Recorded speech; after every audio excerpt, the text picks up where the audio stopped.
Bonjour à tous et tous, je vous espère en très grande forme pour cette nouvelle bonne pratique. Aujourd'hui, je voulais rebondir sur une citation de Platon qui dit que l'empathie, c'est tendre la main à celui qui est dans le trou, ce n'est pas sauter dedans pour l'aider à en sortir.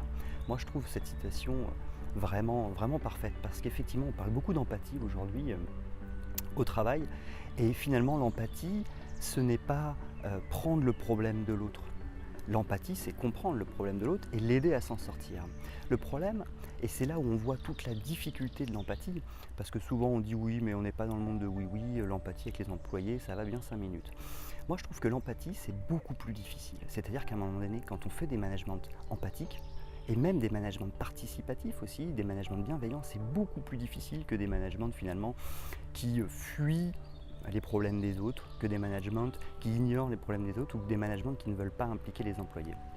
C'est beaucoup plus difficile d'être empathique parce que l'empathie, c'est aller écouter l'autre sur ses problèmes, aller les comprendre, mais ne pas les vivre et ne pas prendre le problème sur son dos. Et ça, c'est très difficile parce que comprendre le problème de quelqu'un, on va avoir le réflexe de prendre le problème sur soi, mais pas du tout.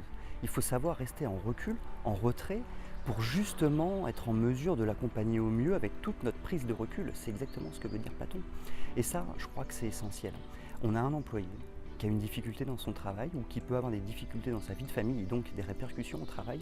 L'idée, ça ne va pas du tout être de prendre son problème, ça va être de l'écouter, de le comprendre, c'est certes, mais de rester bien en retrait, bien en recul par rapport à ce problème pour pouvoir lui apporter toute cette prise de recul et pour pouvoir l'aider à trouver lui-même des solutions pour pouvoir se sortir du trou. Et s'il a besoin d'un coup de main, là, on va lui tendre la main.